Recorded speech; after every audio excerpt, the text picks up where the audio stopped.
With the announcement of our new spin-off show featuring Maggie and Negan, there are a few things that I want to break down. We only have one image of what is to come, but to me this image actually tells us a lot of what this series will be about and about our new location in Isle of the Dead. New York will be this new location from what we know, more specifically Manhattan. It's not the first time New York has been mentioned or seen in the Walking Dead universe. In the premiere episode of Season 2 of The Walking Dead World Beyond, we actually got a glimpse of Albany, Dunn Memorial Bridge, and Ithaca. Albany and Ithaca were written into the script of the episode called Consequences, which is translated from Haitian to Aftermath or Consequences. We know there is a CRM research facility in Ithaca, so we can assume the CRM will be back for this series. Now, the Lincoln Tunnel is approximately 1.5 miles long under the Hudson River, connecting New Jersey to the west, Midtown Manhattan in New York City to the east. But what exactly is in Manhattan, and why is the Lincoln Tunnel sealed off? So what exactly is on the other side of that door that they added to the Lincoln Tunnel? No, I'm not going to go and say because it's the Lincoln Bridge that it's an Easter egg for Rick Grimes, Andrew Lincoln, being in New York. From the one teaser that we got so long ago for the Rick movies, he was in Pittsburgh. I'll have a video update soon on where and what I think Rick is doing and why it makes more sense for him to get a series instead of a movie. Now, like I said earlier, since the CRM is in New York, this leads me to think that the CRM will have a huge play in this series. We know the research facility is there, and we had that teaser at the end of World Beyond Season 2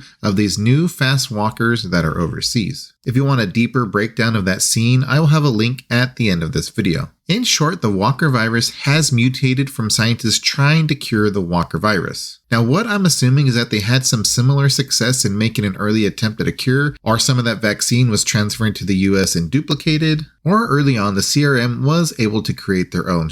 Now, once they saw the effects of the vaccine and how it mutated the Walker virus, they started to trap those with the new Walker strain, the underground Lincoln Tunnel. For me, it doesn't seem logical to have all of Manhattan locked down, but they definitely could have sealed off the underground Lincoln Tunnel from the entrance and from the exit. Now, what leads me to believe this is a few things on the teaser poster. The writings on the wall and the doors tell us a lot. It Comes for Us All would be referring to the Walker virus that everyone has. It's inescapable. No matter what you do, when you die, you turn. Save Us is referring to those that are trapped inside, that they were placed here somehow so that new fast Walker virus strain can be contained. If there was no one trapped or locked in the tunnel, there would be no reason to have Save Us on the wall. Now, Away With You in red reminds me of something Clear Morgan would write on the wall, just telling people to stay away or something bad will happen. Now, since Season 1, we haven't seen the Don't Open Dead Inside besides the flashbacks with Rick. Besides the opening scene with Teddy Bear Girl, Don't Open Dead Inside gave us our first glimpse at walkers being locked behind those doors. Now, this is exactly why they are using those words in the teaser art. There is something locked on the other side of those giant doors that were added to the Lincoln Tunnel. Maybe somehow they get those doors open in the finale of the first season and let those fast, aggressive walkers out. That is definitely a game changer for the whole Walking Dead universe. Now, this could be built up to in the first season, and we actually get a full season in Manhattan. Now, big cities are something that is rarely explored in the Walking Dead universe, and when they do explore it, it's not for very long. Atlanta was only a few episodes in Season 1 and mostly contained to the hospital in the Beth storyline. Fear the Walking Dead sadly left Los Angeles in Season 1 as well, which I was initially hoping to see more of in Fear. The CRM presence in New York will always be a threat, but if Manhattan has been mostly blocked off from the outer part of the states, there has to be some sort of thriving community inside as well. Now, more than likely, someone similar to Negan who took control early on and has kept control all of this time. This will make Negan come face to face with his past, seeing the things he did by someone else doing them as well. Honestly, the possibilities are endless, and I could write a whole video on how I would write the whole first season of this new series. Now, if they don't bring in those fast walkers in the series, I think they are missing a huge opportunity for bringing back and bringing in new fans, because that would add another new layer of suspense and horror to this series. Tell me what you think. Should they add the new fast walkers to this series, or should they just leave them completely out of this spinoff? Now, thanks for watching, and make sure to check out another one of my videos.